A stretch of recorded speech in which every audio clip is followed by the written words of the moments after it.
Conference. Please welcome Keir Starmer, Prime Minister and leader of the Labour Party. It's 15 years since a Labour Prime Minister addressed the annual conference, and the pressure was on Sir Keir Starmer to hit not just the right note, but an optimistic note. The work of change has begun. The patient, calm, determined era of politics as service has begun. This is a party whose first days have been dominated by what appear to be own goals, revelations about ministerial freebies, leaks against Number 10 Chief of Staff Sue Gray, and the decision to axe winter fuel payments for most pensioners. Perhaps because you're concerned about the winter fuel allowance, then I get that. As I say, if this path were popular or easy, we'd have walked it already. There were plenty of standing ovations, not least for this. We will repay those who served us and house all veterans in housing need. Homes will be there for heroes.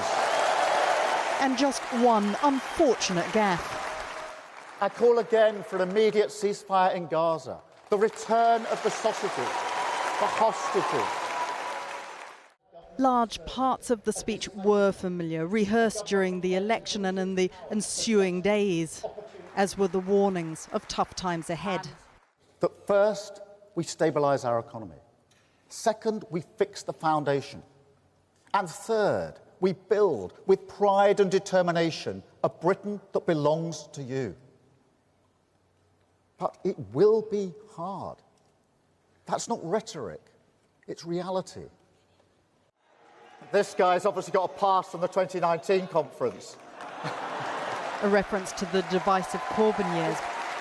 But this was about looking forward, not back, even if it was short on specifics.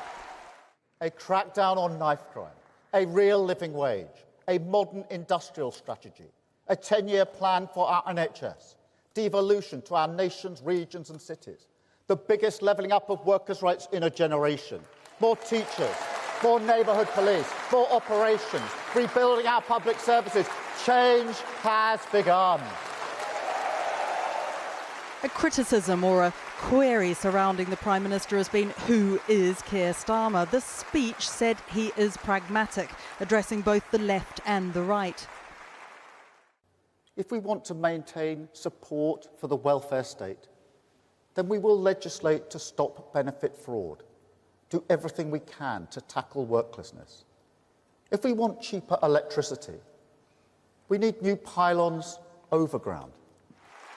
But he was most passionate when he talked about the recent riots. This democratic country is built on the rule of law, the ballot box, the common understanding that we debate our differences, we do not settle them with violent thuggery, and racism is vile.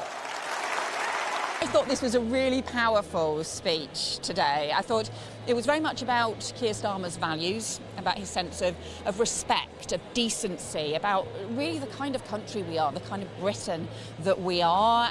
I think the Prime Minister gave a very compelling story there that would really go to What was it? Well, so what it means to be British, about the type of country that we can build together after so many years of chaos and division, a country where we know in our hearts we're proud about what it means to be British, but the optimism about what we can deliver together. I think that's an exciting message that we can all be excited about. Unity today, but a tenuous unity with the rebellion expected over the winter fuel payments. Look, the thing about winter fuel is not going to go away at the end of this conference. The winter is before us, and people will expect them to do something around the winter fuel allowance, and I think at some point they're going to have to do that. Thank you, conference. And tomorrow's union-backed vote for this policy to be dropped, one that was pushed to the very end of conference, is likely to pass, although it's non-binding, and one that the Prime Minister is likely to ignore. Well, our political editor, Gary Gibbon, is on his way to the UN General Assembly in New York with the Prime Minister. But before he left Liverpool, I asked him what he made of Sir Keir Starmer's speech. It was very interesting how Keir Starmer seemed to be preparing all sorts of people for the fights that are coming down the track, things they won't like that this government will do. He was addressing the left. He said they mustn't go back to their comfort zone. They're going to have things they don't like. They're going to have to put up with welfare reforms that sounded an awful lot like the sort of reforms that Rishi Sunak was announcing in office. He ended with a rallying cry near the peroration of the whole speech, which the left wouldn't be entirely used to, borders controlled at last. You don't expect things like that. So he wants the left out of there, warns them they're going to have to come out of their comfort zone, but he has warnings for other voters as well. You want growth, well, you might not like having pylons near you. You want more prisons, you might not like them being built near you. And also, if you want the asylum backlog dealt with, I thought this was very interesting, he pretty much seemed to be warning that will mean an awful lot of people will be given the right to stay here, and those numbers will go up. So all those messages about future battles, but of course the fundamental one, which he foreshadowed, his team foreshadowed, is that he wanted people to feel that there was something wonderful at the end of all this pain. Just over 80 days into government, it feels a lot. There's been a lot of battling within the party this week, and noise is off. I mean, how does this conference end? It's almost at its end. Well, you sense that with Rachel Reeves' speech yesterday, Keir Starmer's today, those were the two things that the leadership wanted to shine out, the messages they wanted to shine out. I think they've made little steps towards clarifying a message about what this government is about, but little steps. There is still confusion. This is a government that started its entire life by removing the universality of the winter fuel payments, and that has sort of hung around it as an identifier, the image of this government. And then yesterday you hear Rachel Reeves say, no more austerity. It feels, when you put all this together, like a sort of a jelly that hasn't set. Even as Keir Starmer leaves Liverpool, that question is not resolved, and some of it goes to the heart of the way he runs his government and with whom he runs his government. Gary, thanks very much. Thank you. Well, earlier I also spoke to Peter Kyle, who's the Secretary of State for Science, Innovation and Technology. And I asked him if Sir Keir's speech set out a positive vision of Britain, or only talked about the hard graft ahead. We inherited some issues that were much, much worse than we expected. We knew it would be bad, it was worse. So actually what Keir did today was a really clever thing, and it was a smart thing, and it was what the public wanted from us. We talked about how we as a country, government and different sectors and people up and down the country can come together to tackle the big challenges of the country. We will get the foundations right, the big structural challenges in the economy, in planning, in building those 1.5 million homes, GB energy, and we will make sure that the people who need the fairness from the outset will get fairness baked in from the start. There was quite a Blairite tone to it, particularly on his challenge to the left.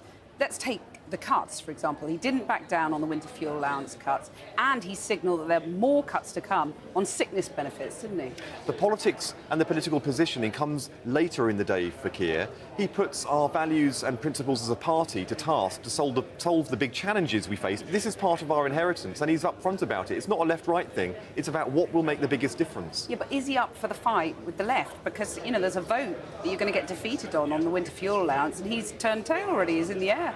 If you want to gauge the mood of the party, come to the heart, the beating heart of the party, which is here at conference.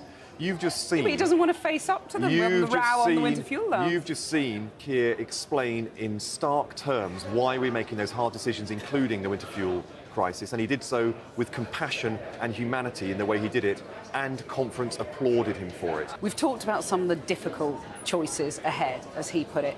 Let's talk about the joy, because it was there in the peroration. New homes, new towns, new hospitals, roads and schools, but literally every single one of those things were things that the Chancellor cancelled back in July. Are you now going to reinstate some of them by borrowing more? Is that what's happening?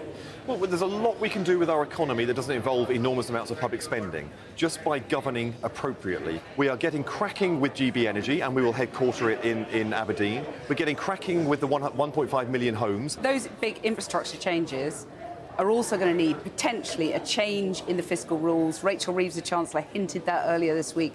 Borrowing will go up to invest, potentially. We as a government are collectively trying to find ways that we can drive efficiencies, that we can use technology in new ways so that we can cater for a much more greater respect for public money than was shown by the previous lot. There have been a lot of noises off about the freebies, the free suits, the tickets and so on. The Lord's leader, close ally of Keir Starmer, Angela Smith, suggested to us on our political forecast, our podcast, that perhaps the rules should be looked at again across Parliament. Do you think that's the solution, just to sort of have a tighter rule here on whether ministers accept tickets and the like? Keir was so strict with us to learn the rules, and we all did. What the previous lot were doing was breaking the rules. Boris Johnson spending money on the wallpaper. We didn't know where the money came from. Priti Patel breaking the ministerial code and paying no price for it. But what we've now learned is that even within the rules, there is sets of expectations on us in public life, and we are learning those lessons. That's a lesson we've learned, but let's just focus on what today... Tighten up the rules so that ministers pay for their own tickets. There is expectations on us in public life, and we are listening, and we are learning, and we are trying to make sure that we live up to the standards that's expected of us. So a big change from the previous lot. You won't accept free tickets A big in change future. from the previous lot. And the key thing is transparency. I've accepted some tickets in the past that in my local football club got into the semi-finals. They wanted me there, and the chairman wanted me there to celebrate with them, even though I don't follow football, and I'm always honest about that. Yeah, but it was important for me to be there, and I'm doing part of my public service on behalf of that community as a representative in Parliament. And of course, it was a matter of huge pride for me to be there at that moment. And that is something, because I adhered to the transparency rules that's expected of us, I'm happy to have this conversation for. And I will make each of those decisions going forward, but I will always be here to explain myself to you and to the people who elected me as we go forward. Peter Kyle, thanks very much. Thanks.